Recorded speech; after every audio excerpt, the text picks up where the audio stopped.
Hi, it's time for another verb of the day. Today's verb is troubleshoot. Let's take a moment and look at some of the definitions or the ways that we use this verb.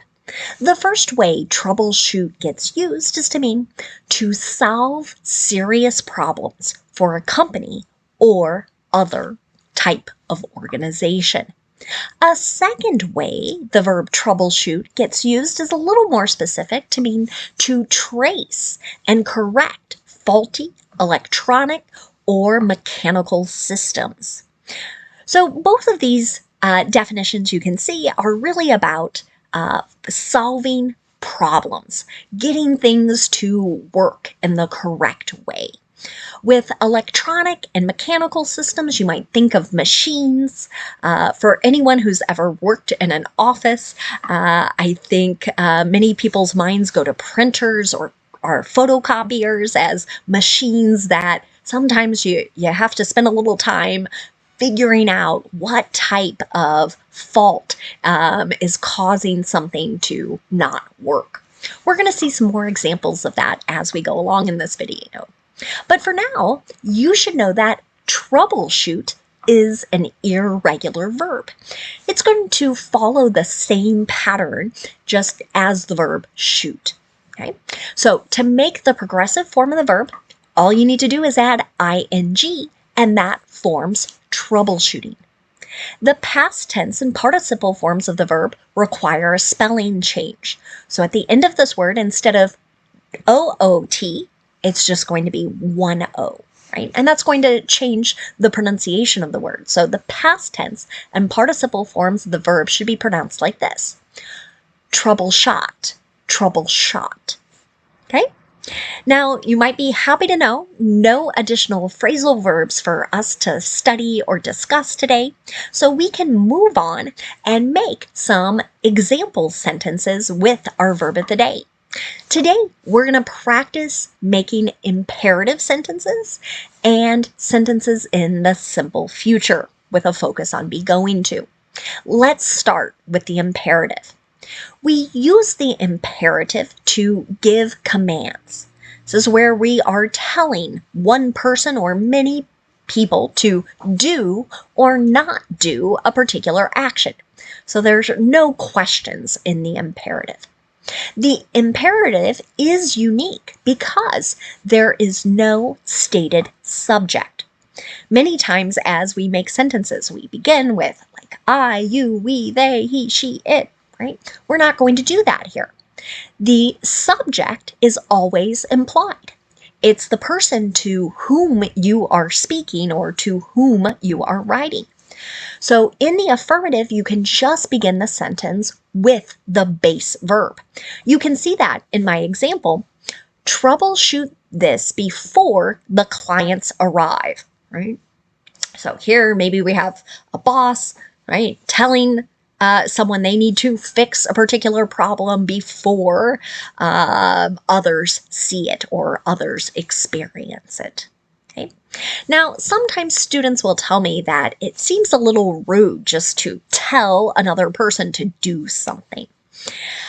So if this makes you a bit uncomfortable, something you can add to this sentence would be the word please at the beginning of the sentence or please at the end. You don't need it in both places, just one please will do. This softens things a little bit, makes it a little more polite. Okay. That same principle can also apply in the negative. We can begin our negative sentences with please, or we can end with please. But the key with the negative is that we're going to begin with do not and then the base verb. You might also hear people use the contraction don't. Okay. And you can see that here in my example. Don't troubleshoot everything for him. He needs to learn. Right.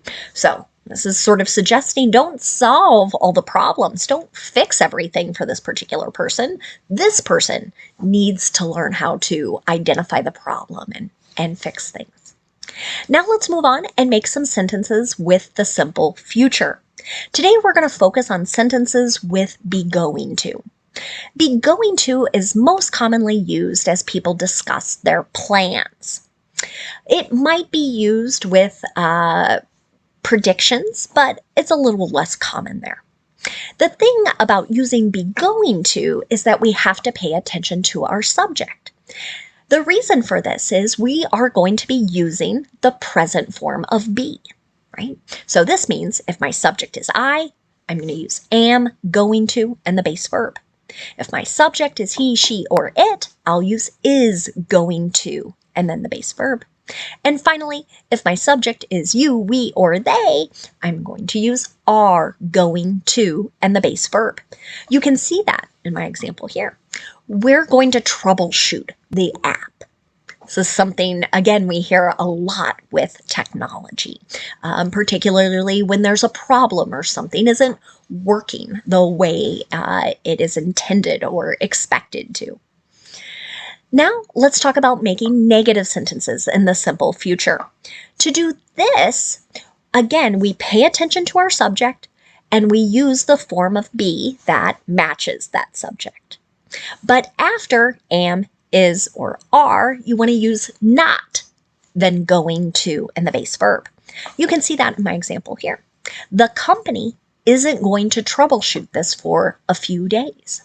So whatever problem exists, right, there must be other problems, other bigger things to deal with, right? So it's here, it seems like they're expressing that their plan is to work on this problem in a few days. Finally, let's talk about making a yes or no question using be going to. To do this, we start with our form of be. Whichever form matches our subject, that subject comes next. Then we use going to and the base verb. Here's my last example. Are you going to troubleshoot the printer soon? Right? Are you going to help find the problem and fix it? Okay. So again, this would be a question where someone is asking about their plans. Now, I want to encourage you, in case you are someone who has to or is in the position to ask for help from a tech professional in your office, I might be careful with my wording here. So, are you going to troubleshoot? Might not sound bad if you're saying it in a kind way, you're smiling as you say it. But sometimes using can, our modal can you troubleshoot this printer soon? And adding please might be a more polite way to approach this type of request, especially if it is needed urgently. So I want you to have good interactions as you use English. So now let's spend a moment looking at a word that is related to our verb troubleshoot. And the only related word I have for us today is the noun troubleshooter. That suffix er generally tells us a person or thing who, and we can look back to the meaning of the verb. So here, a troubleshooter is a person who is skilled at solving or anticipating problems and difficulties. They might be good at resolving disputes or even making repairs to mechanical or technical systems. Let's see that word in an example sentence. My friend is a fantastic travel troubleshooter.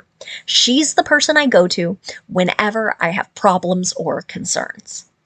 And this is absolutely true. Whenever I feel a little uncertain, I have this one friend, Kelly, who knows everything and knows where to look and how to have good experiences and deal with problems while traveling. Thanks so much for watching today's video. I hope you have a great day.